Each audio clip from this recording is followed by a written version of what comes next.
2025, chers téléspectateurs, chers auditeurs de Gandhi Malian TV et surtout d'African TV. Merci beaucoup de nous retrouver une fois de plus dans le cadre de l'émission Parole aux Africains. Dans le cadre de cette émission, nous allons aujourd'hui parler de la célébration en grande pompe, une vraie démonstration de force, de puissance de la part du Mali et même des pays de l'AES. Pour décrypter ces sujets au sommet de l'actualité, nous sommes avec deux éminents experts, des invités, des Hourans qui vont nous aider à comprendre davantage. Et à ma droite, je crois qu'il n'est plus à présenter, mais il va se présenter une fois de plus s'il le faut, tant que c'est nécessaire. Parce qu'il fallait au moins s'inviter un Malien et un Africain, c'est-à-dire un autre Africain, mais cette fois-ci du Togo. Voilà. Donc un Africain du Mali et puis un Africain du Togo. Monsieur Lakou, présentez-vous et saluez le public. Bonsoir mon général, Oui. Le combattant de tous les temps. Merci beaucoup. L'homme de la première heure. Merci. Et nous sommes très fiers de vous et l'Afrique est tellement très fière de vous. Ouais. Parce que ce combat en réalité c'est un combat noble. Et il n'est pas donné à tout le monde de s'engager dans un combat où pendant que les autres voient sous leur orteil, vous visez très loin. Que le bon Dieu vous bénisse. Je remercie toute la galaxie panafricaine et je remercie aussi les frères et sœurs qui se sont engagés dans ce combat et surtout dans l'éveil de conscience.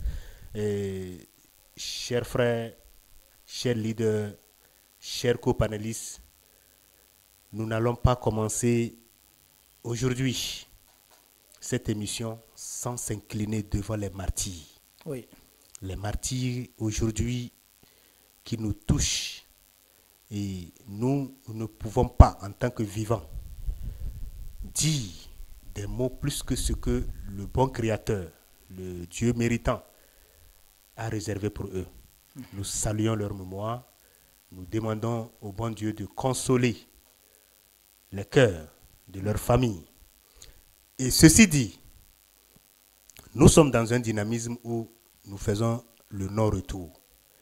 Nous saluons le gouvernement de la transition malienne, burkinabé, nigérien, qui ont décidé de poursuivre l'idéologie des aînés. Parce qu'aujourd'hui, nous sommes en train de faire une continuité que nos aînés nous ont laissée. C'est une mission, nous devons l'accomplir. Et nous sommes des combattants sans armes, mais nous avons des gens qui sont devant nous, parce que la lutte c'est comme ça, c'est sur plusieurs formes. Que le bon Dieu bénisse le Mali, que le bon Dieu bénisse l'AIS, que le bon Dieu bénisse l'Afrique, pour que la terre soit rétablie. Merci beaucoup mon frère pour ces mots d'entrée. Nous rejoindrons notre frère à notre gauche, le frère Iboussi, pour son mot. Oui, bonsoir. Oui. Général, et merci pour l'invitation. Je remercie tous ceux qui nous regardent et je salue le frère Ayouba. Et merci d'être là. Merci beaucoup. Sans plus tarder, droit d'aînesse oblige. Koura Iboussi, nous commençons avec vous. Vous avez suivi avec nous, et raison pour laquelle lui aussi l'a invité, d'autres Africains l'ont suivi. Et je crois même au niveau de l'Élysée, ça fait trembler peut-être quelqu'un là-bas. Les défilés d'hier, en tout cas moi j'y étais présent, je ne sais pas si vous étiez là physiquement ou si vous avez suivi virtuellement, c'est-à-dire à la télé. Quelles sont vos impressions, vos commentaires, si vous devez commenter ça, qu'est-ce qui a le plus retenu votre attention? Bon, ce qui a retenu mon attention, bon, d'abord dans un premier temps, en toute sincérité, si je dis que j'ai été surpris, je vais un petit peu mentir, parce que je n'ai pas été surpris, parce que à chaque fois que des véhicules militaires viennent, eh bien, j'ai l'occasion d'aller les filmer. Ah oui. Je vais les filmer à chaque fois. Donc, je vois les convois, je vois les véhicules qui viennent. Ce qui m'a particulièrement plu ce 22 septembre, c'est qu'on a eu des experts qui nous ont parlé en fait de ces véhicules, de ces engins, des experts qui se connaissent bien. Et ils nous ont expliqué les potentialités de ces véhicules, ce que chacun de ces véhicules pouvait faire. Ça, j'ai bien tendu l'oreille et j'ai beaucoup aimé. Et j'ai compris qu'il y a beaucoup de choses que Boumabel a eu à dire et qui sont réelles. Ah oui. Des véhicules qui arrivent à supporter les mines. On a des blindés qui supportent les mines. On a des blindés aussi qui font du brouillage. qui arrive à détecter les drones et les neutraliser à 300 mètres, etc. On a eu beaucoup d'informations quand même, et ça m'a plu. Maintenant, ce qui m'a vraiment impressionné un peu, voilà, quand même, ça il faut le dire, c'est quand on m'a informé, on m'a donné un détail.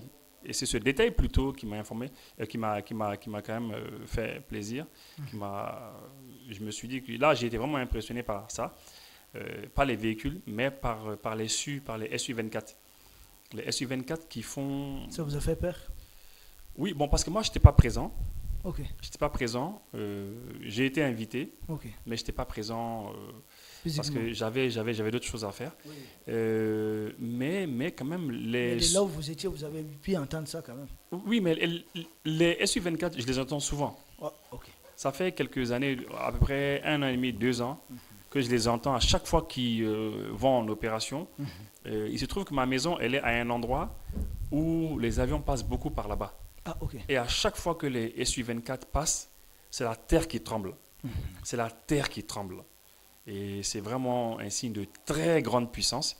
Mais ce qui m'a quand même impressionné, c'est lorsqu'ils ont dit que les Su-24 vont ils vont de Bamako, ils vont à Sikasso, Ouais, en passant par Bourgouni, Djoila, et retour Koutchala, Ségou. Et puis, donc, en 50 minutes. Du coup, ouais, en 50 minutes. Ça veut dire quoi? Ça veut dire que ça fait Bamako, Sikasso en 25 minutes. Ça, c'est impressionnant. Bamako, Sikasso en 25 minutes. Oui. Lorsque moi, je vais à Sikasso en voiture, je fais et je roule assez vite, mais je peux banalement faire 6 heures de voiture quand même. 5h30, 6 heures de voiture. Mais un SU-24, les SU-24 que nous avons font Bamako, Sikasso en 25 minutes. Et 25 minutes pour revenir, donc ça fait les 50 minutes. Okay. Et ça, franchement, c'est dans tout ce que j'ai vu hier, c'est ça qui m'a vraiment impressionné. Parce que je ne savais pas qu'on avait des avions aussi rapides qui pouvaient aller neutraliser très vite partout sur le territoire malien les ennemis et puis revenir. Et bon, quant aux blindés, il y a un blindé en particulier que j'ai beaucoup aimé, c'est le blindé anti-drone. Ah, okay. Anti-drone et le blindé qui fait du brouillage. Parce que le jour on les a vus rentrer sur le territoire malien, puisqu'on a l'habitude d'aller filmer par patriotisme, le jour que je les ai vus, quand j'ai vu ces cages qui étaient accrochées au blindé, j'étais avec un ami technicien, puisque lui il est technicien, moi je suis technicien, on a regardé, moi je lui ai dit quoi, il m'a dit que ça c'est sûrement pour faire du brouillage. Et moi j'ai dit oui, ça ressemble un peu à la cage de Faraday. Parce que lorsque je faisais mes études d'électronique et quand j'étudiais les champs électromagnétiques, etc., et après mes études de télécommunication, j'ai compris que c'est quelque chose qui avait un rôle, qui jouait un rôle dans le domaine des champs électromagnétiques. Et effectivement, ça ressemble à une cage de Faraday et qui, en fait, ça permet, au lieu non seulement ça lutte contre les interférences, ça lutte contre les interférences, ça veut dire qu'on ne peut pas interférer avec ce véhicule-là et faire en sorte de brouiller les communications de ce véhicule. C'est très important. Oui. Parce que si vous avez un véhicule qui est bourré d'électronique et qu'on arrive à intégrer ce système électronique avec des systèmes électroniques à travers les champs électromagnétiques et qu'on arrive à brouiller vos communications, vous ne pourrez plus discuter ou discuter, avec... ça coupe le contact entre vous et vos frères militaires. Et donc, du coup, quand j'ai vu qu'il y a ce système-là et qui brouille aussi les signaux, notamment les signaux des drones aussi, j'ai vu que vraiment, ils ont de l'avance. On a de l'avance parce que il y a à peine quelques mois de cela que les ennemis du Mali ont commencé à livrer des drones à leurs sponsors. En fait, les sponsors ont commencé à donner des drones aux combattants armés qui nous attaquent. Des drones kamikazes. Des drones kamikazes. Il y a à peine quelques mois qu'ils ont commencé à donner cela. Le Mali n'a pas attendu peut-être 1 an, 2 ans, 3 ans, 4 ans, 5 ans pour avoir du matériel qui peut lutter contre ces drones-là. J'ai beaucoup aimé cela, quoi. Okay. Mais c'était, en conclusion, pour l'instant, d'ici que je ne reprenne la parole, lorsque j'ai vu tout ce matériel-là, depuis que je l'ai filmé entrer, j'ai compris que tout ce matériel-là, ce n'est pas pour se défendre uniquement contre les terreaux. C'est pour se défendre en cas d'attaque d'un pays. Ok. Si il advenait, par exemple, on ne le souhaite pas du tout, mais s'il advenait qu'un pays voulait entrer en guerre contre le Mali, bon, voilà, le Mali peut faire vraiment face à ce pays. Et il faut préciser aussi, comme Ayouba et moi on le disait il y a quelques instants, c'est la face cassée de l'iceberg. C'est sûr qu'il y a beaucoup de choses qui n'ont pas montré, parce que stratégiquement, en général, stratégiquement, quand on a les équipements militaires, on ne va pas montrer tout, ce n'est pas possible. D'ailleurs, certains équipements sont restés dans le conteneur. Voilà, certains sont dans les conteneurs et beaucoup ne sont pas venus sur le terrain.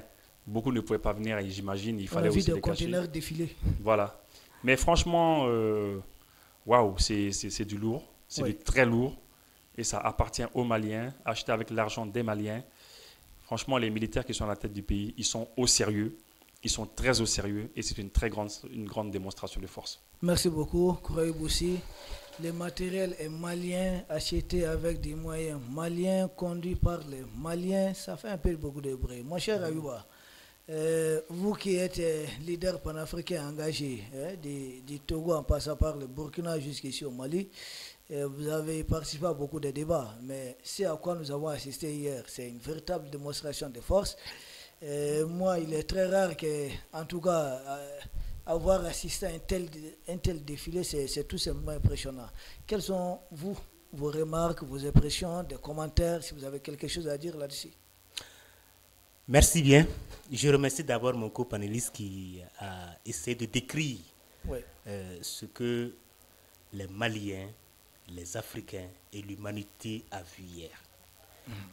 Et vous savez, ce matin même, je viens de quitter une émission sur Panafricain Média. Il va falloir qu'on soit clair. Hier, pour moi, ce n'était pas une fête d'indépendance. C'était une victoire de l'AIS. Parce que simplement, pourquoi je dis c'est la victoire de l'AIS? Vous savez, nous, les panafricains, vous le savez, mon général, vous le savez, vous et moi, que nous ne sommes pas pour les indépendances de 1960 et autres, ou bien de 1957 et autres. Parce que simplement, c'était la recolonisation. Ouais. Et aujourd'hui, par la grâce de nos ancêtres et de notre Dieu, Allah Tout-Puissant, c'était dans mon introduction ici, j'ai dit que la lutte que nos aînés ont commencé, cette lutte a commencé par porter des fruits aujourd'hui. Vous savez, lorsque le Mali a tenu tête à l'Occident, précisément à la France, il y a certains Maliens, certains Africains, qui ont pris la France comme un dieu, et qui a considéré l'Occident, à la tête les États-Unis, comme mandaté par Dieu suprême pour pouvoir coloniser, diriger et même créer l'ordre mondial. Ils ont dit que, mais attendez, qu'est-ce que les jeunes là sont en train de faire? Est-ce qu'ils ont la tête? Et dès lors, je vous en prie, tout le monde a commencé par se mettre en cause. Où va cette jeunesse de la transition? Et à ce moment, c'était les Maliens seuls. Après les Maliens, les Burkinabés ont suivi. C'est comme un caillou d'amusement qui commencer par attaquer un oiseau. Et du coup, le caillou a tapé l'oiseau et on voit l'oiseau commence par tomber. Je parle bien du Niger qui a rejoint l'équipe. Alors, depuis ce temps, les Africains, les Français, les ennemis, qui n'ont pas compris que l'aîné ne peut jamais disparaître. La bénédiction de Dieu reste toujours éternelle. On dit pas mal de choses. Même les médias mensongers. Ils n'avaient pas d'espoir. Alors maintenant, je m'en vais directement m'adresser aux Maliens.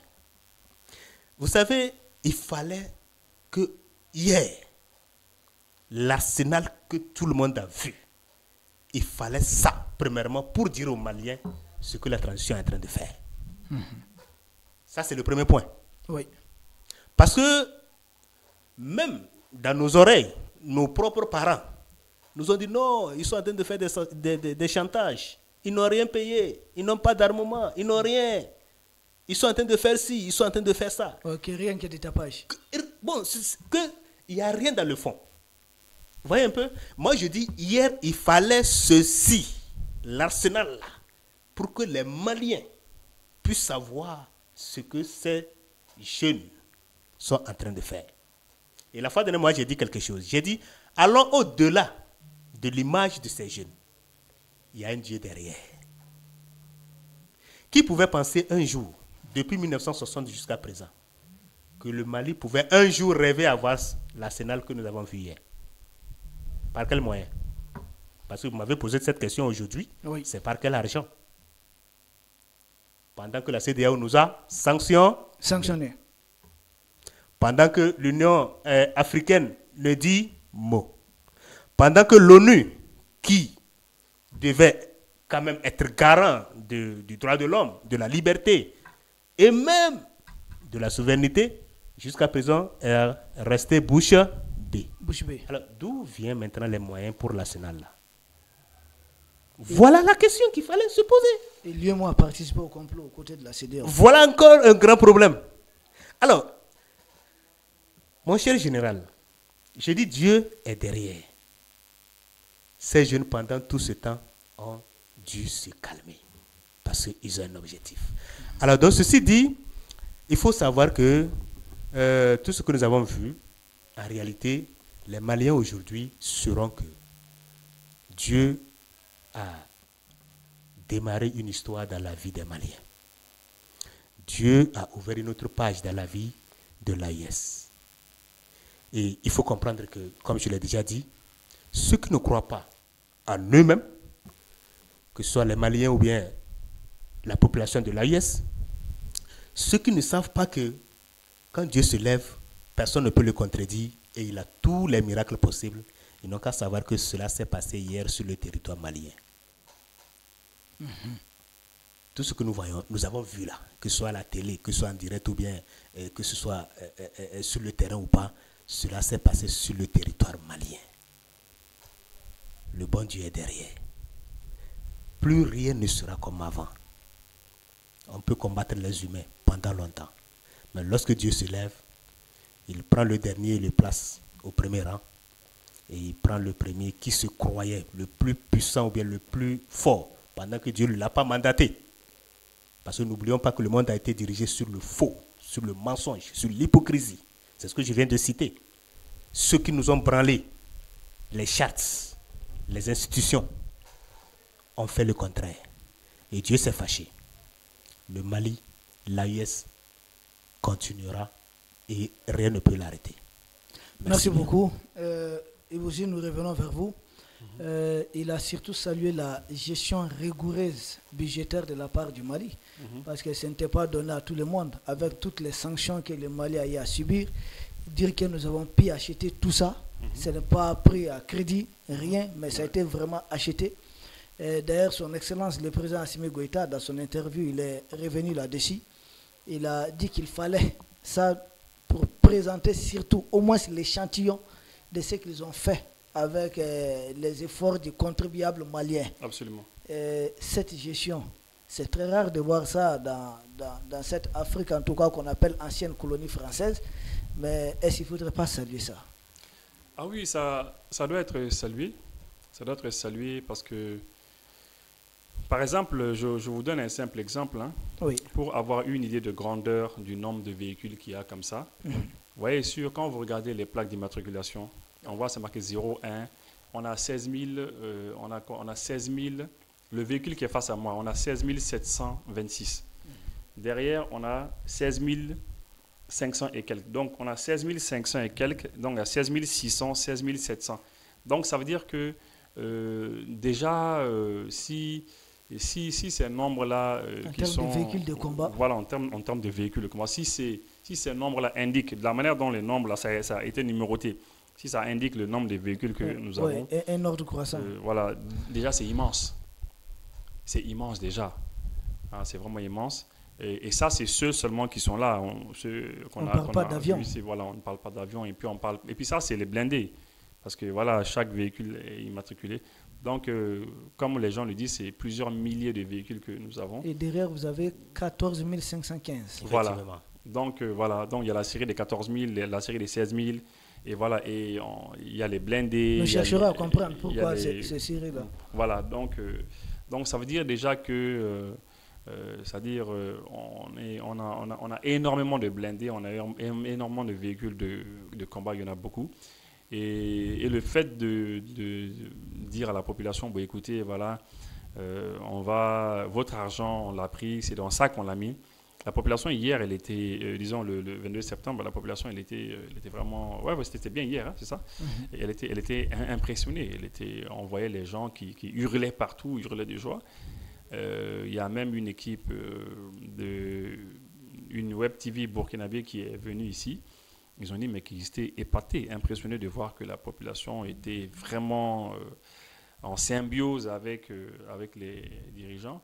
Il y a 2 dirigeants pratiquement qui ont vraiment, ils ont quasiment affolé les foules. Bon, c'est le président d'abord qui a pris un bain de foule terrible. Hein.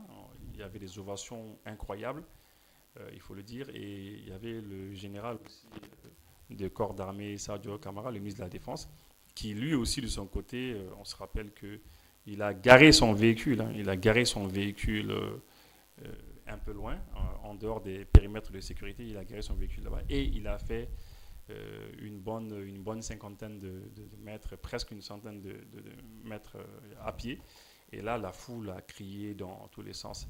Voilà. Mais franchement, c'était terrible. Hein. C'est terrible ce qu'on a vu. Et en sachant qu'il y a beaucoup aussi qui sont encore, beaucoup qu'on ne peut pas montrer au monde entier. Et je pense que les gens vont savoir que ce sont des gens qui sont décidés. Ils sont vraiment décidés. Et puis, pour savoir que les gens ont vraiment suivi, déjà à quelques 2 heures, 3 heures déjà, moi je suivais l'émission, le défilé sur la chaîne YouTube de l'ORTM. On avait 2 700 000 vues déjà. 2 heures, 3 heures seulement les vues, on avait 2 700 000 vues. C'était incroyable. Et je crois, si ma mémoire elle est bonne, tout à l'heure j'ai suivi l'ORTM. Et il y avait une présentatrice qui a parlé de au moins 6 à 7 millions. En tout cas, il y a 6-7 millions de personnes qui ont suivi. Et Facebook, quand vous allez sur Facebook, je ne sais pas combien on doit avoir maintenant. Sur YouTube, c'est sûr que ça a augmenté. Ça veut dire que ce n'est pas les Maliens seulement qui l'ont suivi. Hein? Ce n'est pas seulement les Maliens qui l'ont suivi. Ça doit être regardé je sais que s'ils regardent un petit peu les parties géographiques, hein, les régions, qui ont regardé beaucoup ces vidéos-là, vous allez voir que vous allez être surpris. En tout cas, c'était extrêmement bien. Bon, maintenant, voilà, ils font tout pour montrer qu'ils gèrent bien notre argent. C'est vrai, c'est une très bonne chose. Nous savons que ça coûte beaucoup d'argent, ça, surtout les avions. Et surtout, ce qui est clair, hein, c'est que c'est des véhicules qui consomment beaucoup d'énergie, beaucoup de carburant. Ces blindés que nous voyons, ces semi-blindés, etc. Ils sont gourmands en carburant. Voilà, ils sont très gourmands et surtout les avions. Les avions sont très, très gourmands. Le nombre d'opérations que les Sukhoi ont eu à faire en 2022-2023, ils ont même indiqué cela. Donc, c'est des avions qui consomment beaucoup, beaucoup, beaucoup. Notamment les hélicoptères aussi de guerre qu'on a vus. Oui. Les hélicoptères d'attaque qu'on a vus qui étaient très impressionnants. Le bruit, on entendait. On se croirait dans les films américains. Quoi. Il y avait Mi-17, transport de troupes, il y avait Mi-24, voilà. Hélicoptères de combat. C'est vraiment bien parce que en fait, l'armée malienne avait beaucoup besoin de ces hélicoptères de transport de troupes. Ils avaient besoin de cela parce que ça leur permet d'être rapides. Mais tout ça, ça a compté de l'avenir au pouvoir de ces militaires. Hein. Oui, je me rappelle une fois, d'une histoire qu'on m'a racontée qui était quand même qui nous a vraiment fait de la peine. C'était à Boulkessi. Une fois, à Boulkessi, le camp là-bas était tombé. Oui. Il y a très longtemps de cela, sous le président Ibeka. Et lorsque le camp était tombé, bon, voilà, les terreaux, à l'époque, ils prenaient leur temps là-bas. Ils faisaient tout ce qu'ils voulaient. Ils restaient là-bas 1 journée, 2 jours, 3 jours. Ils faisaient le thé là-bas. Ils restaient là-bas vraiment, quoi. C'est-à-dire, ils gardaient le camp pour eux. Et il a fallu que nos militaires empruntent un hélicoptère qui n'était pas un hélicoptère de transport de troupes.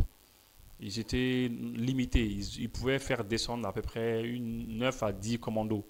Donc, ils ont choisi 10 à une douzaine de bons éléments, alors que les hélicoptères de transport de troupes peuvent prendre au moins 30 personnes. Au moins 30 personnes. Ici, vous avez 2 bons comme ça qui prennent 30, ça fait 60 bonhommes, 60 commandos qui descendent quelque part. Ah ouais, ça, ils peuvent faire un carnage. Mais là, j'ai appris dans l'histoire que c'était une bonne douzaine de personnes seulement qui sont descendues. Ils ont été, en partant même, l'hélicoptère pouvait tomber à tout moment. Hein. C'est eux qui étaient dedans. Ils étaient, franchement, comme on le dit chez nous, en Bambara ou Kumbala Bolo, quoi. C'est Dieu qui a voulu qu'ils arrivent. Mais ils sont arrivés, mais ils ont pu descendre. Et puis, ils ont pu quand même se battre pour récupérer le camp de Boulkessi. Et il y avait des forces spéciales dedans. Et ils se sont toujours promis qu'il fallait qu'ils puissent avoir les hélicoptères de transport de troupes pour au moins, avec 2 bons hélicoptères, on peut emmener au moins 60 bonhommes, 70. On les amène rapidement, ils peuvent descendre. Et surtout avec les hélicoptères d'attaque qui peuvent nettoyer le terrain en hauteur. Et ceux-ci seront électroyés, ils descendent et ils font ce qu'ils ont à faire. Parce qu'aujourd'hui, la guerre dans laquelle nous sommes, c'est ça. C'est l'information. Une fois que nos hommes ont l'information, il faut aller très rapidement sur les lieux. Et puisque c'est des endroits où il n'y a pas forcément des pistes d'atterrissage, etc., eh bien, il faut des électroyages, il faut que les gars, on puisse les faire descendre par hélicoptère. Et là, il faut que ce soit des hélicoptères qui puissent prendre...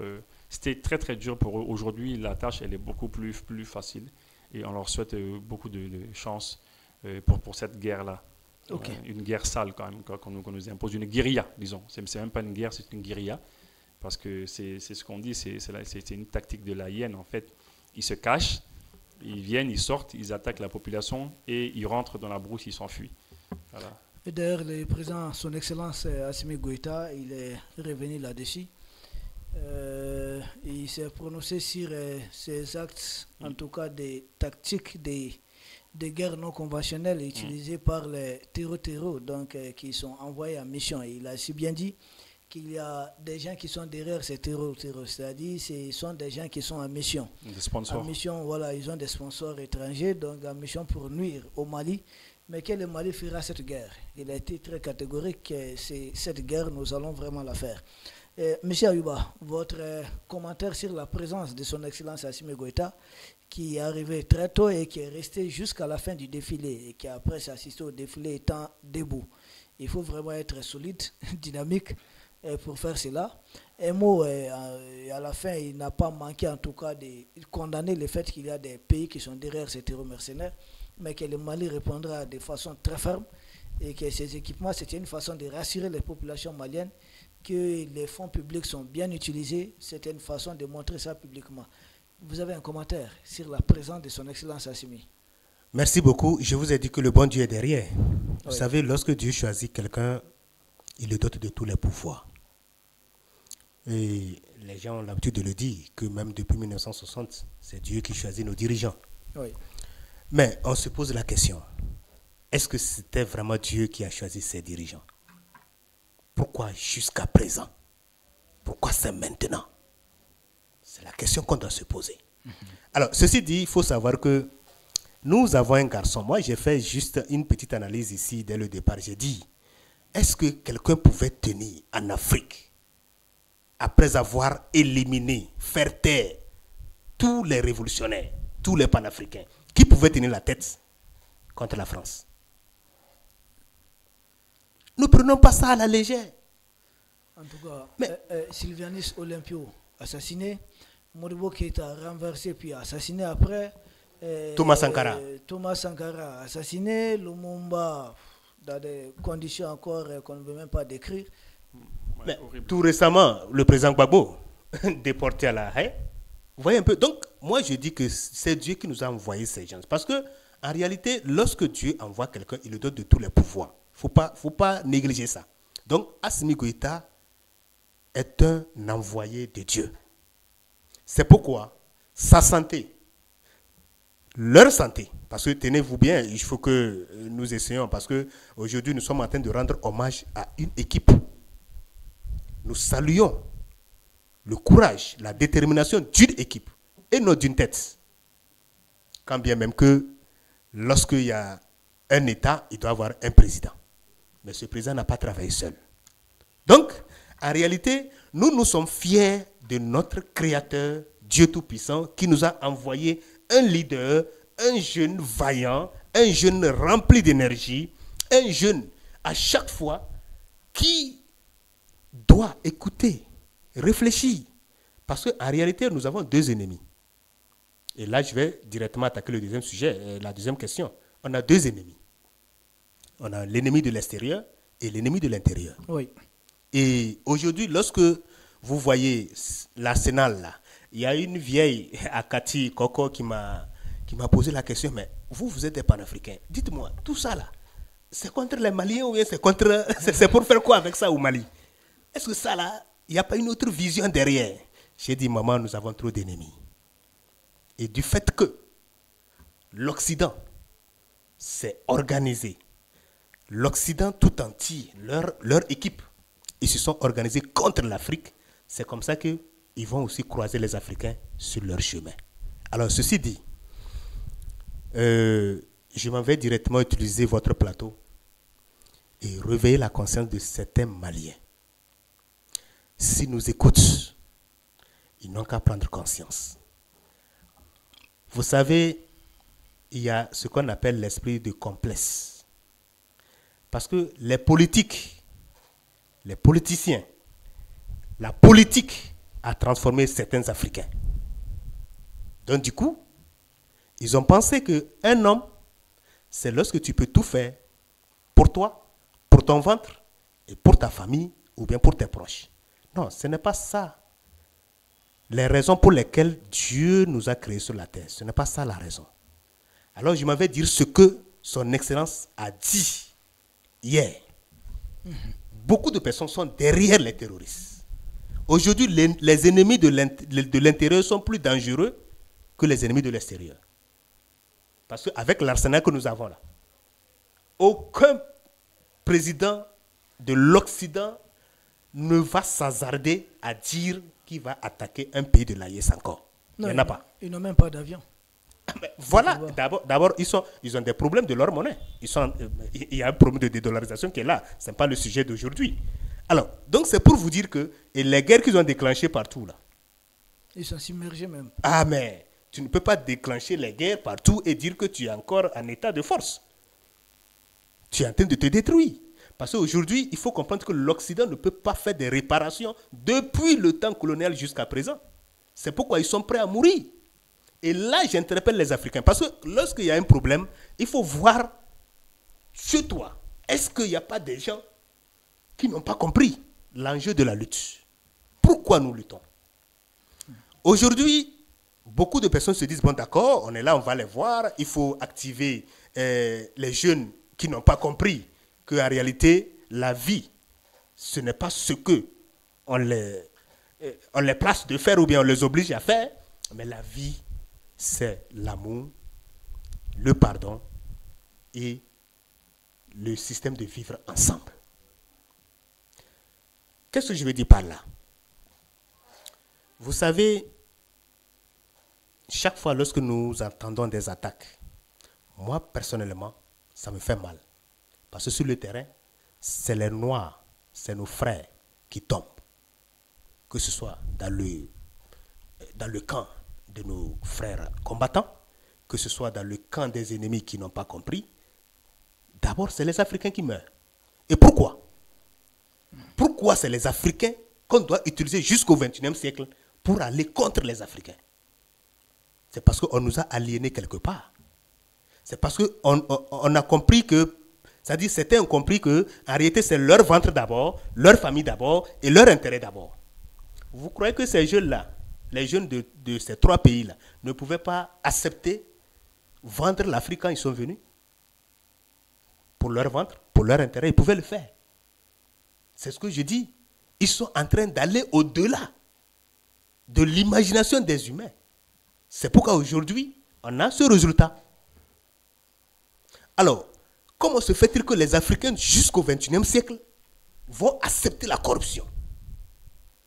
À cause des miettes qu'on les branle. Pourquoi? Est-ce que ce n'est pas parce qu'il y a un problème quelque part? Donc, ceci dit, quand le général, son excellence, dit qu'il y a des gens derrière, premièrement, c'est pour dire aux uns et aux autres qui n'ont pas encore compris qu'ils peuvent s'aligner. Ils n'ont qu'à s'aligner. On n'a qu'un seul pays, on n'a qu'un seul continent. Tu peux aujourd'hui aller ailleurs en tant qu'Africain, parce qu'on t'a donné les miettes et tu as commis du crime. D'ailleurs, même le sujet là viendra. Tu as commis du crime sur ton territoire et tu pars ailleurs pour vivre là-bas. Finalement, même ton cadavre là, on amène ça en Afrique. Tu vas rester avec tes pères. En tout cas, il y a un proverbe qui dit que le cadavre d'un oiseau ne pourrit jamais en l'air. Merci beaucoup, mon général. Donc, oui. Terminez rapidement. Merci beaucoup. Donc, je disais, on a intérêt à allumer nos bougies afin de mieux demeurer africain, rester africain, pour qu'on puisse se comprendre. On va manger ensemble, on va profiter de ce que Dieu nous a donné. Merci beaucoup. Nous revenons vers Iboussi. Il y a un propos qui a fait beaucoup de bruit hier. Moi, je ne comprends pas. Et ce n'est pas de la part directement des ressortissants des pays impérialistes, mais surtout beaucoup d'Africains. Nous savons que nous, on n'a pas compris. Quand les journalistes qui faisaient des reportages, il a insisté là-dessus, que c'est acheté avec les moyens maliens et c'est payé comptant. Ouais. Mais ça fait beaucoup de bruit auprès de certains. Ils se sont vus frustrés, touchés. Mais pourquoi ça fait mal? Tout Africain devrait se réjouir qu'un pays africain puisse acheter de tels armements sans s'endetter auprès quand même du FMI pour le forfait de la Banque mondiale. Mais pourquoi ça fait autant du mal? Bon, non, en fait, pour moi, il faut peut-être essayer de voir... Ils se sont sentis visés, peut-être, je ne sais pas. Oui, il faut essayer de voir les personnes d'abord. Il faut peut-être cibler ces personnes auxquelles ça fait mal parce que généralement, ceux auxquels ça peut faire mal, c'est ceux qui n'ont pas pu faire mieux. Okay. Parce qu'aujourd'hui, nous avons de jeunes militaires à la tête de l'État qui, en fait, personne ne pouvait s'attendre à un tel résultat. On ne pouvait pas savoir que les militaires pouvaient prendre le pouvoir et mieux faire que ceux qui pensaient être les mieux placés pour diriger le pays. Parce que comme vous le savez, il y a des gens qui estiment que diriger le pays, c'est leur affaire à eux, c'est leur profession à eux, c'est eux qui sont là pour diriger le pays et les militaires sont bons pour les casernes. Et c'est tout. Il y a des gens qui se disent ça. Du coup, bon, si ces gens sont mécontents, ça peut se comprendre parce que c'est de bonne guerre, parce qu'eux, quand même, ils n'ont pas pu mieux faire. Ça, c'est un déjà. Maintenant, la deuxième catégorie de personnes qui peuvent ne pas être contentes par rapport à cela, c'est évidemment ceux qui sont avec l'impérialisme, l'Occident, les pays de l'Occident qui constituent l'impérialisme. Pas tous les pays, évidemment. Parce que le FMI et la Banque mondiale ne vont jamais nous donner de l'argent pour payer ce matériel. Ah non, jamais de la vie. C'est-à-dire qu'ils ne vont jamais le faire. Ça, il ne faut même pas qu'on rêve de cela. Tous les pays qui sont avec le FMI et la Banque mondiale, qui sont à fond, l'argent, c'est pour autre chose. Ce n'est pas pour payer des équipements militaires comme cela. Donc, c'est cela. Donc, ceux qui sont jaloux, bah, ça, c'est leur affaire. Hein. Nous sommes très contents, nous sommes fiers. Parce que le président, il a dit que on ne peut pas avoir une grande nation sans une grande armée. Et c'est très clair. Et puis, je crois que le ministre Diop aussi, le ministre des Affaires étrangères, c'est important que les gens l'écoutent quand il parle. Il a déjà dit de manière très claire. Il a dit à Bruxelles une fois, il a dit très clairement que, bon, ouais, écoutez, les équipements militaires, on en a cherché avec certains pays occidentaux. Ils n'ont pas voulu nous les vendre. Ils n'ont pas voulu nous en donner. Et à chaque fois qu'on essayait de se procurer les équipements militaires, ils les bloquaient. Quand ils le savaient, ils les bloquaient. Ils créaient des blocages. Et on s'est tourné vers la Russie et la Chine et la Turquie. Les équipements, on les achète, contents. Hein, et ça se passe très bien. Le ministre Diop, il a déjà dit que voilà, on achète ces équipements-là. On ne les donne pas cadeau comme ça, on les achète. Évidemment, quand on achète, parfois, on peut avoir quelques petits trucs. Voilà, on peut vous dire, bon, écoutez, puisque vous avez acheté tel lot, on peut vous en donner quelques-uns de plus. Ça, oui. Ça peut se faire. Et puis, je me rappelle aussi une fois que le ministre de la Défense, Sadio Camara, il l'avait dit aussi. Il avait dit une fois, à l'occasion, il avait dit qu'il remerciait vraiment la Russie Parce que lorsqu'on a été victime de sanctions illégitimes et illégales de la part de l'UEMOA avec la CEDEAO, parce que la CEDEAO a fait venir l'UEMOA à l'une de ses réunions Oui. pour éventuellement tenter de nous pas faire du tout beaucoup normal. plus mal. Oui, c'est ça. C'est pas normal que la CEDEAO se fasse accompagner de l'UEMOA. Oui. Mais puisqu'ils voulaient nous faire mal le plus possible, ils ont dit à l'UEMOA de venir. Quand l'UEMOA est venu, ils ont demandé à la BCAO de bloquer, de geler certains de nos fonds, etc. Et pendant toute cette période-là, on avait des difficultés. Et lorsque la situation s'est réglée, parce que les Russes, ils ont dit non, il n'y a pas de problème, hein. Prenez votre temps, on sait que vous allez payer. Et le général Sadio Camara, il a remercié les Russes pour leur patience par rapport à cela. Donc vraiment, c'est vraiment impressionnant de voir qu'on ait pu acheter tout cela avec l'argent des Maliens. Okay. C'est ça surtout qui est quand même magnifique, parce qu'on n'aurait jamais pu le faire si on était resté sous l'influence de la France. On n'aurait jamais pu le faire. La France n'allait jamais accepter qu'on puisse acheter ses équipements militaires.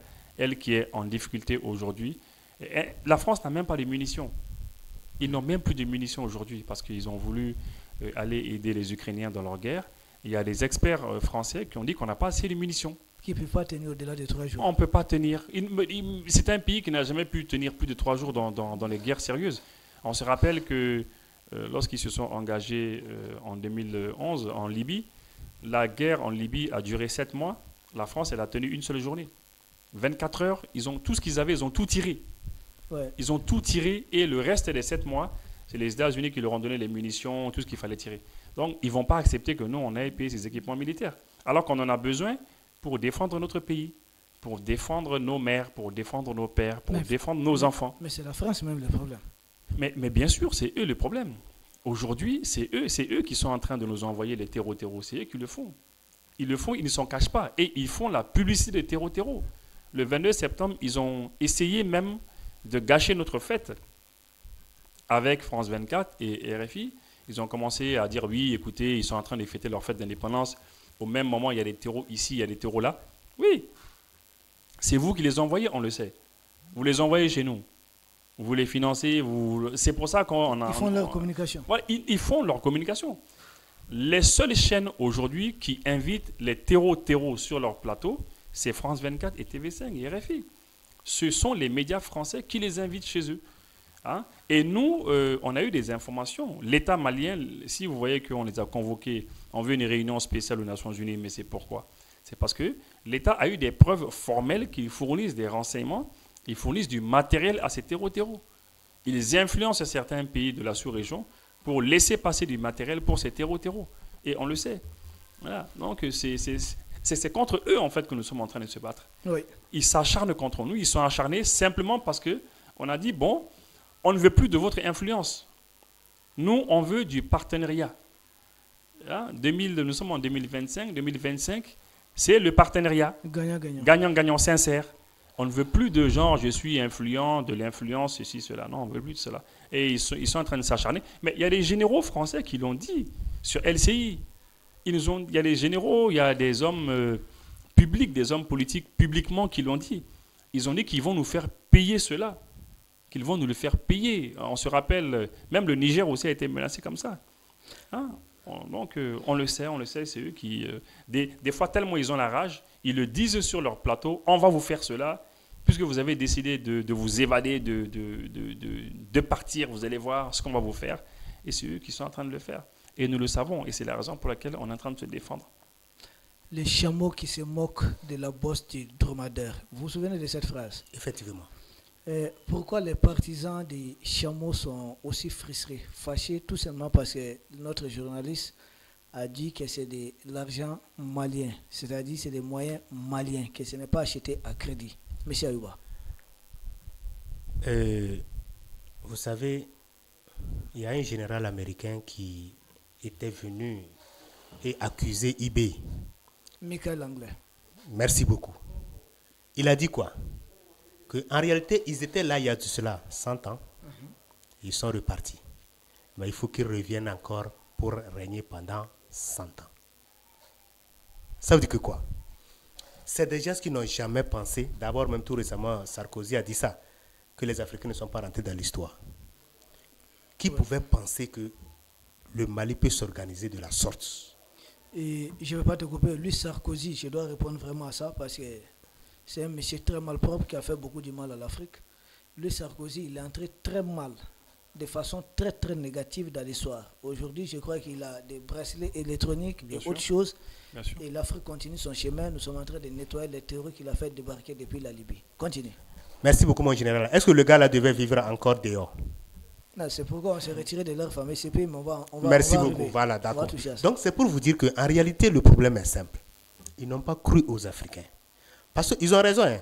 C'est pourquoi moi, j'interpelle chaque fois les Africains. Ils ont raison parce que n'oublions pas que les Africains ont subi des lavages de cerveau et des transformations. N'en parlons même pas de la formation. C'est-à-dire, ils ont formaté les Africains depuis le temps colonial jusqu'à présent. Et donc, du coup, ils ont acclamé les mains, ils ont dit que bon, vraiment, on a réussi la colonisation. Parce que simplement, notre système de vie provenait d'eux, notre système économique provenait d'eux, d'accord? Comme vous l'avez déjà su, dit mon co-panéliste vient de faire la démonstration, et vous avez même appuyé. Est-ce que la France peut vous donner une somme, que ce soit au niveau de la FMI ou de la Banque mondiale ou bien de la CEDEAO, pour que vous puissiez vous équiper? Mon cher Ayouba, il n'y a aucun pays, ancienne colonie de la France, qui est doté des technologies militaires de la France réellement. Aucune ancienne colonie de la France n'a des avions Mirage 2000. Aucune ancienne colonie de la France n'a des avions Rafale. Aucune ancienne colonie de la France n'a des hélicoptères Gazelle. Continue. Ça les a surpris que leur soi-disant, excusez-moi le terme, mais c'est ce qu'ils nous ont dit, que nous sommes encore des sous-hommes. D'accord? Or, c'est le contraire. Ça les a surpris qu'aujourd'hui, ils voient tout ça là. Et ils doivent s'énerver, et pas eux seuls. Vous savez, lorsque nous parlons de la France, moi je parle de l'Occident en général. Parce que la France seule n'a pas fait un programme. D'abord, si ça ne tenait que la France seulement, il n'allait pas tenir jusqu'à présent contre les Africains. Oui, ça se comprend. Alors, donc, ce que nous devons comprendre, c'est quoi? Il est bien vrai que ça étonne même les Africains de comment le Mali, ce n'est pas 100 ans, ce n'est pas 20 ans, ce n'est pas 30 ans qu'ils ont pris pour avoir l'arsenal qu'on nous a présenté. Et d'abord, tenons-nous bien, nous avons dit ça. Le secret militaire, c'est qu'on ne peut pas présenter tout. Le secret militaire, là, on ne peut pas présenter tout. Ah oui, c'est clair. Donc, ils n'ont qu'à comprendre que ce qui est caché est plus dangereux que ce qu'ils ont vu. Ce qui est caché. Parce que c'est le système de la Chine. La Chine n'a jamais présenté son arsenal militaire. C'est comme ça. Et aujourd'hui, n'oublions pas que nous nous sommes accrochés à un fort. Nous sommes accrochés à ceux qui ont déjoué l'ordre mondial et qui sont en train de commander l'univers. Personne ne les touche. Donc, il faut copier toujours le premier de la classe et non le dernier de la classe. Donc, aujourd'hui, les Maliens n'ont qu'à comprendre que souvent quand on dit non, il faut contribuer pour l'effort de guerre, ils disent non, bon voilà, ça c'est trop, ou bien comment ceux-là ont fait. Non. Il faut comprendre qu'on n'avait pas besoin de leur monnaie. Parce que Dieu nous a donné tout ce qu'il faut, que ce soit les ressources naturelles ou bien les ressources du sous-sol. Et lorsque ces jeunes sont venus, et je vous ai dit, c'est Dieu qui les a envoyés. C'est des jeunes, ils ont analysé tout, parce qu'ils sont nés voir la démocratie, ils sont nés dans la démocratie, ils ont vu comment les aînés ont échoué en politique. Pourquoi ils ont échoué? Parce qu'ils ont leur main toujours dans la bouche de leur ennemi. Ça a toujours été comme ça. Alors, ces jeunes ont travaillé avec ce que Dieu les a donné. Premièrement, comme les ressources qu'ils ont sur leur sol. Deuxièmement, comme ce qu'ils ont comme les ressources du sous-sol, les ressources minières. Et en troisième position, la population qui ont toujours soif de la vérité, la paix et la justice. C'est cette population qui a contribué. Okay. Parce qu'aujourd'hui, il n'y a pas un seul Malien qui va dire qu'il n'a pas contribué pour l'effort de guerre. Par tous les moyens, tous les Maliens ont contribué pour l'effort de guerre. Et c'est ce que je dis, il fallait que hier, les Maliens voient que, en réalité, ce qu'ils faisaient, cela a été le concret. Et derrière tout ça, là, qu'est-ce que nous allons dire? Vous savez,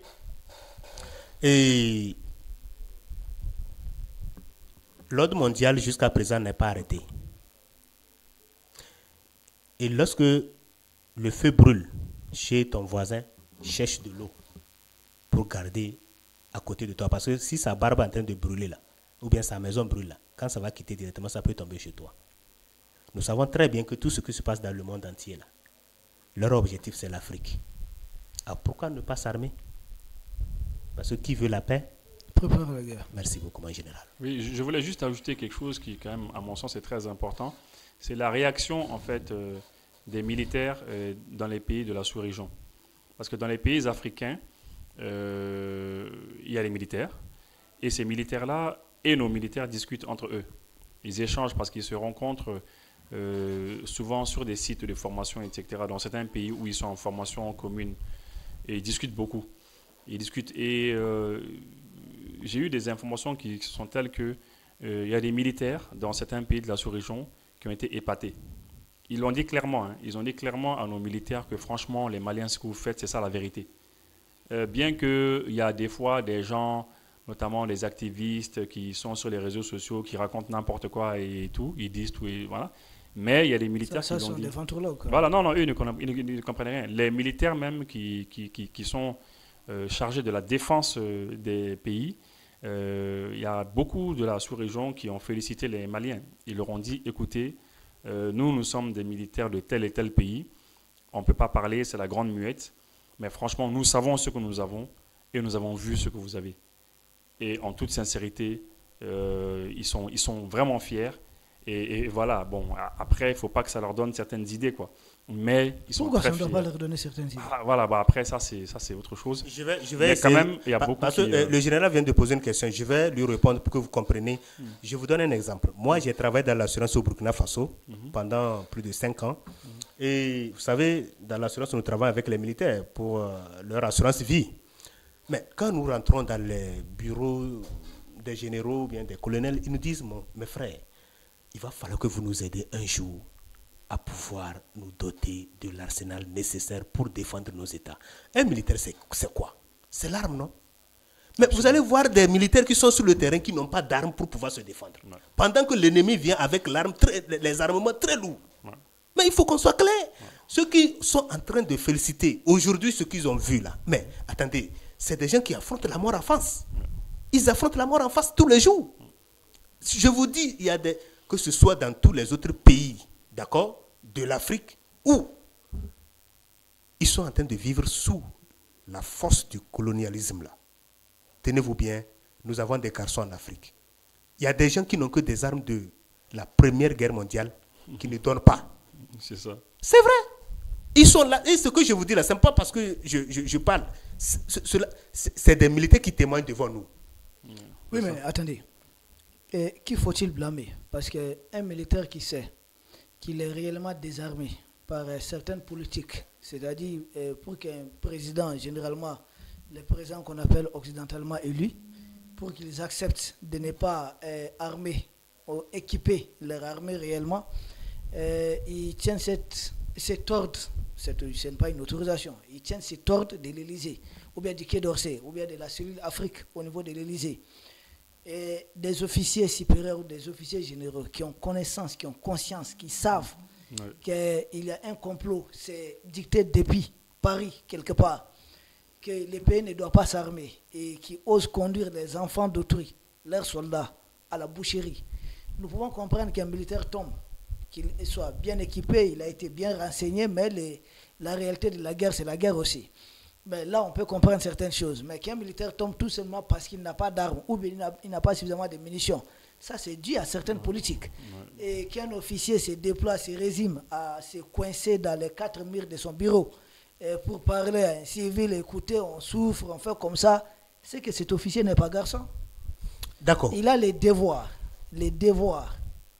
d'assumer la défense de son pays. La défense de la patrie, là, ça c'est l'engagement c'est pas que l'engagement du militaire de tout citoyen d'un pays. À plus forte raison, un officier général, il n'a pas à se faire blâmer. Il peut passer à l'acte. Un tel président, il est coupable de quoi? De la haute trahison. Effectivement. Tout président qui refuse que son pays soit équipé en armes, normalement dans le contexte actuel, où on a Al-Qaïda, je ne sais pas, État islamique envoyé par les Occidentaux dans tous les pays, tout président qui refuse d'équiper son armée, il est coupable de la haute trahison. Ça, c'est très clair. Ça, c'est Et vrai. si, comment quelqu'un qui est coupable de la haute trahison peut continuer à diriger un pays et qu'il y a des officiers généraux qui ont la possibilité de les déposer tout simplement pour essayer de rester dans des bonnes grâces du pouvoir, se mettre à pleurnicher, à pleurer dans des bureaux ou se cacher à appeler nos officiers autres là, mais nos officiers ont pris leur courage à bras le corps. Qu'est-ce qui les empêche de faire la même chose? Merci bien, mon général. Ça, c'est une très belle question. Voilà pourquoi, tout récemment, j'ai dit quelque chose. Nous sommes des éveilleurs de conscience. Vous savez, lorsque le système de diviser pour mieux régner là, a marché à merveille, là, cela fait que les Africains n'arrivent pas à s'en sortir. Je prends le cas de la Côte d'Ivoire. Combien de hauts gradés sont tombés par les mains de M. Ouattara? Et qui est derrière M. Ouattara? Il y a beaucoup de pays dans lesquels on a égorgé même des militaires dans les bureaux. Des hauts cadres, je ne vais pas citer les noms ici. Un militaire doit accepter qu'on vienne le gorger comme ça. Vous voyez un peu? Donc, premièrement, c'est quoi? Vous savez, c'est ce que je viens de dire. Lorsque les Africains vont comprendre que c'est comme tu as sur ta tête un panier rempli du sucre, du miel, tout. Mais lorsque on te donne quelques kilos, d'accord, du miel ou bien du sucre, tu es prêt à décharger ce que tu as confié à l'ennemi et tu prends maintenant les quelques miettes qu'on t'a données. C'est ça. Nous sommes divisés parce que il y a un système qui ne nous amène pas à voir l'intérêt commun, mais nous voyons les intérêts individuels. Donc, il faut que les Africains s'unissent. C'est la seule solution. Ok. Et lorsqu'on s'unit, plus on devient fort, plus il y a Dieu derrière. C'est ce qui s'est passé avec le Mali, c'est ce qui s'est passé avec les 3 pays. Ok. Merci beaucoup pour terminer. Koura Iboussi, à peine le défilé terminé, quelques heures après, pouf, l'annonce est tombée. Les 3 pays de l'Est se retirent de la CPI. Faut-il voir un lien après cette démonstration de force? Oui, je pense que les présidents de l'AES ont voulu en même temps annoncer cette nouvelle-là, c'est-à-dire à la population, pour profiter de la fête du 22 septembre, quoi. Donc, c'est quasiment 2 fêtes qu'il y a eu. Hein, on a attendu la fête du 22 septembre pour faire la fête du 22 septembre, mais fêter aussi le départ de la Cour pénale internationale. Je pense que ça a été coordonné. Et ça a été voulu parce que quelques semaines, une semaine à peu près, ça vaut pas trop une semaine même, hein, quelques jours juste avant que la nouvelle ne soit annoncée. Et on avait déjà pressenti cela parce qu'il y avait une réunion à Niamey. Et effectivement, le Premier ministre par intérim du Niger avait été très clair. Il avait été très clair avec la Cour pénale internationale. Non, personnellement, général, en toute sincérité, je pense qu'ils ont pris une bonne décision. Dans beaucoup de mes émissions, je l'ai dit. Et Dieu merci, aujourd'hui, on voit que c'est une réalité. Et si quelqu'un me demandait pourquoi j'ai toujours demandé le départ de la CPI, parce que en fait, la CPI, elle est injuste, simplement. Elle est injuste. Il y a beaucoup d'organisations dans lesquelles nous sommes entrés sous pression. Parce qu'on n'avait pas vraiment des chefs d'État. Pression bien par ignorance même. Oui, on n'avait pas des chefs d'État à leur hauteur, c'est tout. Parce que les gars, ils rentrent on leur dit, allez, voici une organisation, on rentre dedans. Ils rentrent. On leur dit, voici une organisation. Mais ils avaient une peur bleue de l'Occident. Les dirigeants africains ont une peur bleue. Et actuellement, ce que les pays de l'AES font là, la plupart des dirigeants là, qui sont en train de dire que oui, publiquement, quand ils prennent la parole, ils disent non, mais attendez, on n'est pas trop d'accord. Mais ils savent au fond de leur lit, ils savent que nous sommes sur le bon chemin. Ils savent qu'ils ne sont pas libres. Ils savent qu'ils ne sont pas libres de faire ce qu'ils veulent. Et ils n'ont pas le courage. Mais ils n'ont pas le courage. Parce qu'ils se disent, bon, si j'essaye de m'affranchir, si ça ne marche pas, l'Occident va me tuer. Et c'est ce que nos militaires là ont risqué. Donc lui, il préfère sa vie à lui, mais la mort lente de son pays. Bon, en tout cas, ils ont peur parce que les chefs d'État aussi ont peur. Ce sont des hommes comme nous aussi. Et ils réfléchissent à 2 fois. Ils se disent, bon, écoutez, c'est vrai, il y a le pays, c'est vrai. Mais voilà, pour que je puisse savoir qu'il y a le pays, il faut que je puisse être vivant aussi dans mon pays. Si tu meurs, c'est vrai, il y a le pays, mais après... Donc, ils ont peur, ils Mais savent. tôt ou tard, ils mourront quand même. Mais oui, c'est vrai. Mais après, il faut avoir le courage. Mobutu, il n'est plus de ce monde. Mais oui, mais... ans au pouvoir. Omar Bongo, il n'est plus de ce monde. Oui. Yassingbe Yadema, il n'est plus de ce monde. Oui, mais ils veulent rester le plus longtemps possible. Ils ont peur, ils n'ont pas le courage, en fait. Sinon, ils savent que nous sommes sur le bon chemin. Ils le savent, tous ces chefs d'État qui nous combattent, ils savent que nous sommes sur le bon chemin. Ils le savent très bien. Donc, il fallait qu'on quitte la Cour pénale internationale parce que c'est une cour qui est injuste. Elle a montré à maintes reprises qu'elle n'est pas crédible. Elle n'est pas crédible. Lorsque les juges ou les procureurs de la Cour pénale internationale ont le courage d'interpeller, des Occidentaux, en disant, bon voilà, on va poursuivre les militaires américains pour ce qu'ils ont fait en Afghanistan, on va poursuivre le Premier ministre israélien, on va poursuivre un tel, Nicolas Sarkozy ou je ne sais qui. Quand ils ont le courage de le faire, ils se font menacer, ils se font sanctionner. Les procureurs se font sanctionner, les juges se font sanctionner. Dernièrement, on a vu qu'il y a des juges qui ont eu le courage de dire, bon voilà, on va poursuivre Benjamin Netanyahou. Quand ils l'ont fait, ils ont été sanctionnés par les États-Unis. Ouais, même le procureur, il y a une information judiciaire qui a été... Mais oui, mais le procureur Khan, il ne sait même plus où donner de la tête, Karim Khan. Donc du coup, l'ancien procureur aussi, Fatou Bensouda, mais ils l'ont quasiment défaite. Donc du coup, c'est comme ça. Donc une cour qui se fait menacer par certains pays. Et puis, on ne respectait même pas les décisions de la cour. Il y a un mandat d'arrêt contre Benjamin Netanyahou, le Premier ministre israélien, mais il va aux États-Unis, il passe par la France, il traverse le ciel français. En principe, on doit faire descendre l'avion et l'arrêter et le remettre à la CPI. Ils ne le font pas.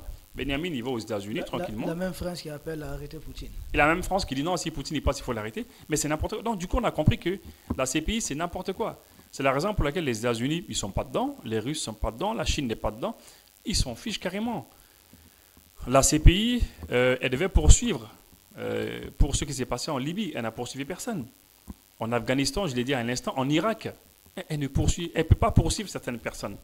Voilà, donc du coup, ça fait que c'est une cour qui est là uniquement pour les Africains. S'il s'agit de venir prendre Gbagbo, ah oui, là, ils sont compétents, ils viennent, ils prennent Gbagbo et puis on le remet à la haie. Mais sans ça, la CPI, elle n'est pas crédible. Donc, il fallait sortir de cette cour-là. Et puis, voilà, ils ont pris une bonne décision. Bon, pour ceux maintenant, les détracteurs qui disent non, écoutez, c'est une fuite en avant, les dirigeants de l'AES s'en vont parce qu'ils savent qu'ils vont se faire poursuivre. Mais ça n'a rien à voir. Même si on n'est pas dans la CPI, on peut être poursuivi par la CPI. On peut être poursuivi, mais après, on ne la reconnaît pas, on s'en fout d'elle. Mais si tu vas te retrouver dans un pays qui applique les décisions de la CPI, qui est dans la CPI, ce pays peut appliquer les mandats. Mais nous, en tout cas, ce n'est pas ça. La CPI, il fallait la quitter, ils ont pris une bonne décision. Elle n'est pas crédible et c'est une très bonne chose. Aïba, tu as quelque chose à ajouter? Merci beaucoup. Les PDS se retirent de la CPI. Non, ils ne se retirent pas. Ils ne reconnaissent pas la CPI. Oui, c'est-à-dire qu'on se retire du traité de Rome. Ils ne reconnaissent pas la CPI. Comme nous avons aussi pris la décision de ne pas reconnaître la CEDEAO. Je vais vous poser la question. Est-ce que les Africains ont participé à la création de la CPI? Mais ils ont adhéré massivement à la CPI, c'est ça. D'accord. Ils ont adhéré, comme vient de dire mon co-panéliste, par force. Mais est-ce que ce sont des enfants?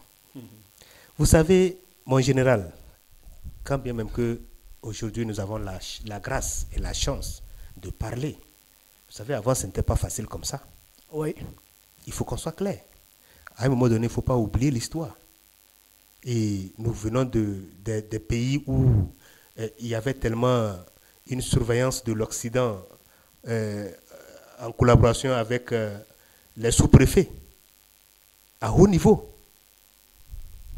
On n'avait pas le courage et le droit de parler contre la France. Nous, donc, je me souviens une fois qu'on manifestait devant l'ambassade de France. On disait, c'était en 2017, qu'on n'était pas d'accord avec leur présence, avec tout ce qui s'est passé. Vous savez, il y a de nos officiels qui nous ont traités de soutiens des terroristes. Merci beaucoup. Voilà. Et on va coudre des habits que vous ne connaissez pas, que vous n'avez même pas l'idéologie de ces habits. On va vous habiller. Donc c'est pour vous dire que, et du coup on vous élimine, hein, c'est pour vous éliminer, parce que vous dérangez. Qui vous a dit même de parler contre le maître? Vous voyez déjà? Donc c'est pour dire que En réalité, moi, je ne comprends pas au XXIe siècle comment les Africains vont penser. Si c'est que c'est nos ennemis, ça, moi, je dis chaque fois, nous sommes dans la jungle. Nous sommes dans un monde de prédation. D'accord? Et les plus forts ou bien les plus rusés continueront par toujours commander et diriger ceux qui ne veulent pas s'en sortir, ceux qui ne veulent pas prendre leur destin en main. Ça, c'est logique. Mais maintenant, il faut comprendre que concernant la CPI, mon co-panéliste a déjà dit ça, il a tout dit. Mais moi, je vais dire que les Africains doivent, en dehors même de sortir de la CPI, doivent revoir le système de gouvernance. Tout le système de gouvernance a été faux. C'est pourquoi ils ont peur. Et lorsque le Mali a tenu tête, ils ont dit, ah, on connaît l'histoire du Mali. Depuis qu'on a entendu parler des vrais guerriers comme les Soumdiata Keita, les Damozon, voilà. les Bitons, ah, mais il ne faut pas s'amuser avec le Mali, hein, parce que quand le Mali commence comme ça, là, si vous ne les arrêtez pas vite, ils peuvent éveiller la conscience des autres. Et c'est ce qui fut fait. Et aujourd'hui, je m'en vais vous dire, les Africains vont s'aligner derrière notre laboratoire. Parce que simplement, même, il a déjà dit ça ici, hein, même nos dirigeants qui font semblant, aujourd'hui savent qu'ils sont en train de faire le contraire de ce que Dieu les a, ou bien Dieu les demande de faire. C'est-à-dire qu'ils ne sont pas libres, ils ne dorment pas. Quand ils agissent, quand ils volent, quand ils tuent les citoyens, leurs propres concitoyens. Non, les conscients ne dorment pas, mais les dirigeants inconscients, ils ronflent même.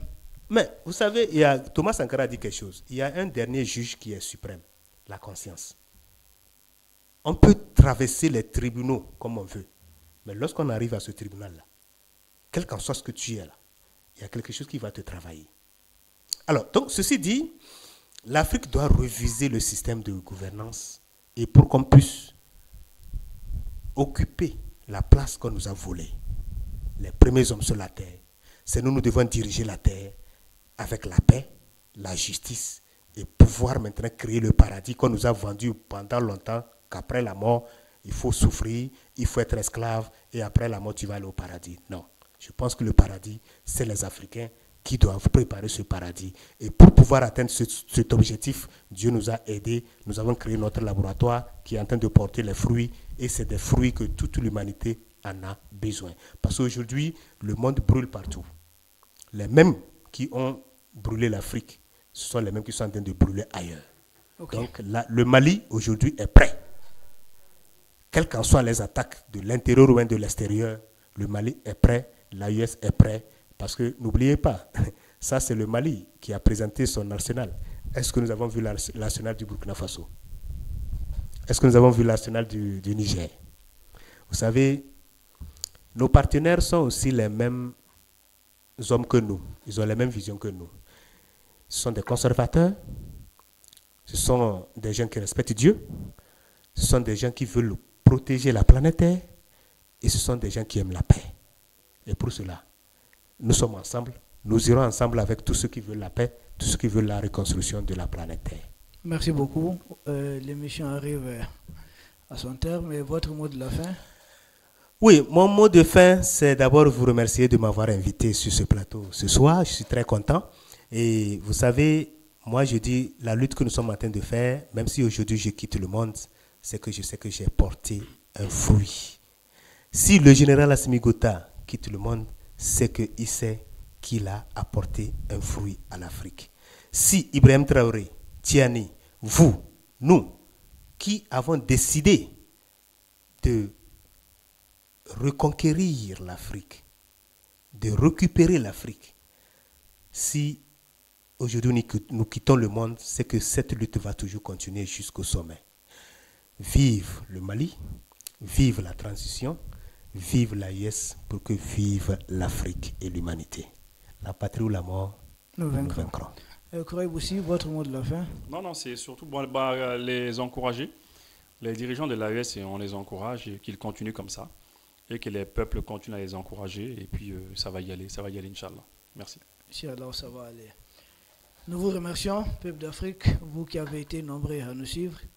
Et nous vous conseillons surtout de rester branchés sur African TV, une filiale de Gandhi Malien TV, qui diffuse exclusivement en français, pour permettre à plus d'Africains, ou en tout cas aux hommes libres de partout du monde qui veulent nous suivre, d'être branchés et comprendre non seulement l'actualité du Mali, de l'espace AES, de l'Afrique, mais surtout comprendre notre vision, notre analyse sur tout ce qui se passe un peu dans ce monde. Nous vous remercions, merci beaucoup et à très bientôt.